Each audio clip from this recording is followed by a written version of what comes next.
Saudações mortais, e estamos aqui hoje para mais uma Consciência Mágica. E hoje eu vou responder algumas perguntas que eu percebi que ficou no imaginário de vocês. Tá, quem sou eu? Eu falei, o meu nome é Alan, mas em outra vida eu fui Adam e eu fui um mago. Hoje eu estou preso a esse corpo humano, infelizmente não consigo fazer magia, mas em outro momento eu fui Adam. Eu nasci no século. A verdade é que não é exatamente claro como, né, como não são lembranças diretas que eu tenho, são é como se fosse uma série que eu assisti, sabe? É complicado explicar para vocês, mas eu consigo ter acesso por certas razões a essa vida passada que eu tive. Mas não é exatamente claro e eu nem sempre percebi isso. Há alguns anos a ideia, a história, a cosmogonia esquecida, ela veio na minha mente e eu comecei a tomar noção disso, até onde eu percebi que não era apenas uma história da minha cabeça, mas lembranças da pessoa que eu fui. Tá bom, e quem é essa pessoa que eu fui? Eu acho que tudo começou no século XIX. Era o final do século XIX. Eu não era chamado Alan, eu era Adam, e eu tinha cerca de 12 anos. E eu foi pouco depois de Charles Darwin publicar A Origem das Espécies, que é um livro que mudou a ciência. E nessa época eu era só um garoto do interior. Não existia, não existia ciência, não existiam essas ideias. E surgiu Charles Darwin com aquele livro grosso, A Origem das Espécies, que mudou tudo, que abalou o mundo. E minha família, eu não lembro exatamente como, mas esse livro chegou em mim. Eu tinha um tio que ele era muito empolgado com essas questões de naturalismo e como que o mundo, como as criaturas simplesmente não apareceram do nada, como elas evoluíram de um ancestral em comum. E eu fiquei fascinado sobre isso. Então, com 12 anos, eu já comecei a ler as origens das espécies. Eu tinha uma família afortunada, tive muita sorte.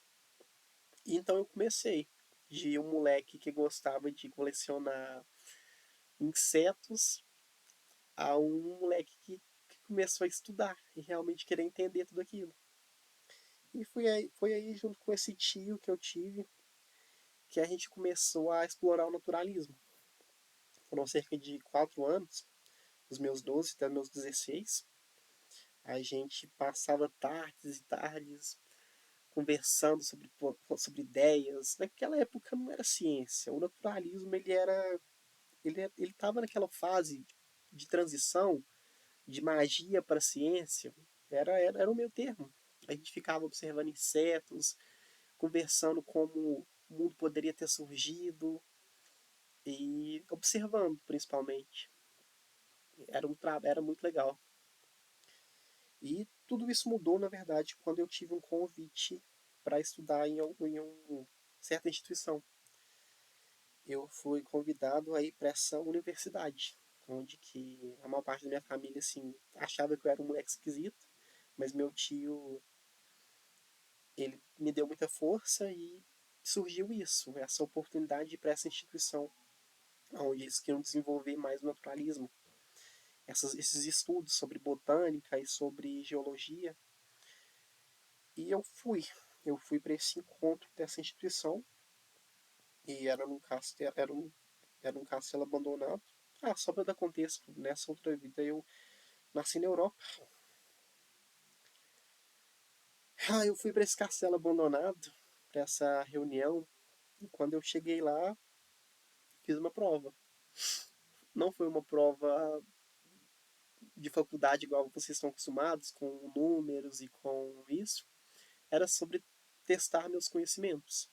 O principal, assim, mais fundamentado que a gente tinha era botânica e geologia, que eram campos que a gente podia estudar mais. Naquela época, a ciência ela era muito crua ainda. Charles Darwin. Mas enfim, eles gostaram da minha apresentação e eles me fizeram a seguinte pergunta: se o quão interessado eu estava no conhecimento e sobre poder ver essa evolução do conhecimento no mundo. E era tudo que eu queria. Mais do que a minha família, mais do que tudo aquilo que eu tinha vivido, eu, eu me deixei seduzir, não me arrependo. Foi provavelmente a melhor escolha dessa outra vida que eu fiz. E eu fui levado pro Avon. Eu aceitei abandonar toda a minha vida, toda a minha família, como se eu morri naquele ponto ali, e eu fui para Avon. E foi lá que eles me levaram. Eles queriam trazer o naturalismo que estava nascendo naquele momento para Avon, e eu era um dos candidatos para isso. Quando eu cheguei em Avalon, era tudo muito diferente.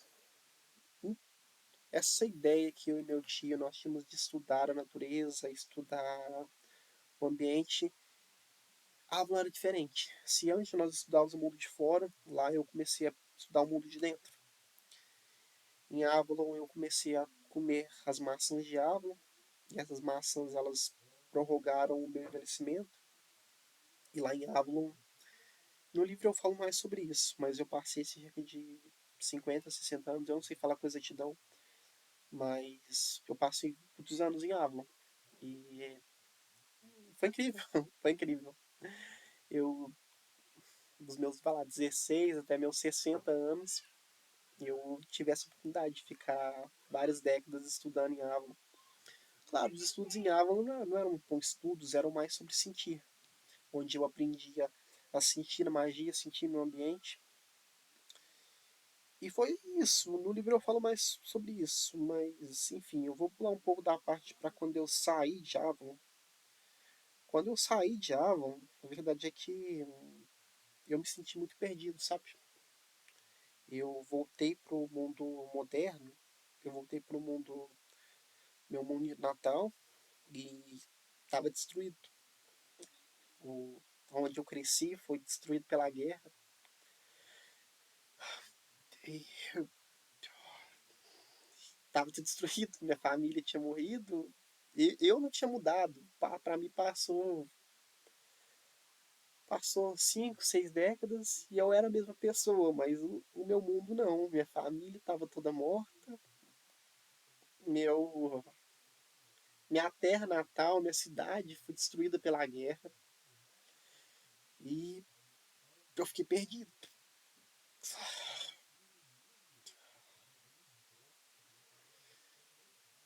Então eu me apeguei a Avalon.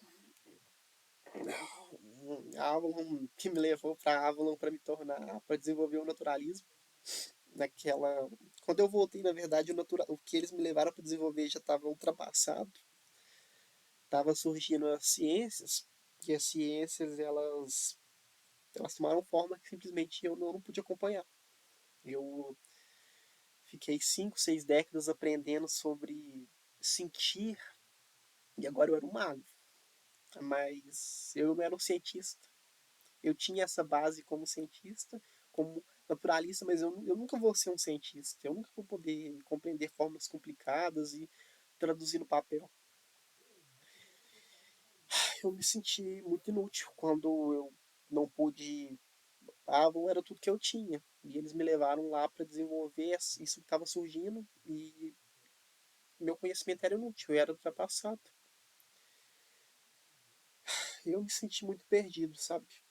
Quando essa foi uma das minhas piores fases. Eu não tava legal, assim, não tava legal.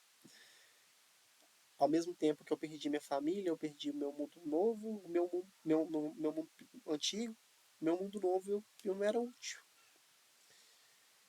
Foi daí que eu passei alguns anos bem perdido. Até que surgiram, depois dessa segunda guerra, surgiram histórias de fantasia. Tolkien, Ursula Le Guin, eles, eles me fizeram sentir bem, porque o Tolkien em especial, eu respeito muito ele, porque a verdade é que se eu não tivesse ido para Avalon, eu provavelmente teria ido para a guerra e provavelmente teria morrido lá. Então, assim, sou muito grato por Avalon. Mas Tolkien, ele é alguém que poderia ter sido eu, um jovem britânico de uma família tradicional, que foi levado para a guerra e ele sobreviveu e ele escreveu uma história dali. Essa história que foi o Hobbit, com dragões, com deuses. E eu sabia que isso era real. Então, Tolkien me pegou muito. E eu fiquei fascinado com dragões. E foi daí que eu decidi ir para o submundo estudar dragões. Por conta dessa influência do Tolkien, eu queria estudar dragões. E eu percebi, tá bom, então dragões são reais. Tá? Eu nunca vou poder usufruir meu propósito inicial como estudioso, mas do naturalismo, mas eu posso estar sobre dragões, porque os cientistas modernos eles não tinham, eles achavam que simplesmente dragões eram criaturas mágicas que nunca existiam, mas eu sabia que elas eram reais. Em Avalon tivemos algumas aulas sobre isso. Eu sabia que elas eram reais e eu queria explicar através dessa ciência moderna como os dragões funcionavam. E aí todo mundo disse que eu era louco. Falou, Adam, não vai. Adam, don't go. Adam, não vai. Era, tinha muito tempo que ninguém ia pro submundo. Porque o seu governante. O governante do submundo é alguém que todo mundo tem medo. E a gente vai chegar porque todo mundo tem medo dele. Porque provavelmente ele é a figura mais temida que já existiu. Mas eu decidi ir pro submundo para estudar dragões. Por que eles foram extintos? Eu queria saber. Como que essas criaturas podem existir? Por que eles vieram pro nosso mundo? Por que não existe mais relato nenhum delas? E eu fui. Bem, eu acho que eu vou encerrar por aqui, mas logo logo eu vou trazer uma continuação falando sobre como foi essa expedição minha no submundo. Mas eu espero que vocês tenham entendido um pouco de quem eu era, quem eu me tornei. E começou assim minha história. Há cerca de. Isso tem quase 150 anos. Acho que tem 150 anos isso. É, é complicado falar disso, é algo muito pessoal para mim. Mas enfim, eu espero que vocês tenham gostado dessa consciência mágica. E logo logo eu tô de volta. Tchau, gente. Lê o livro, segue as páginas e é isso. Tchau.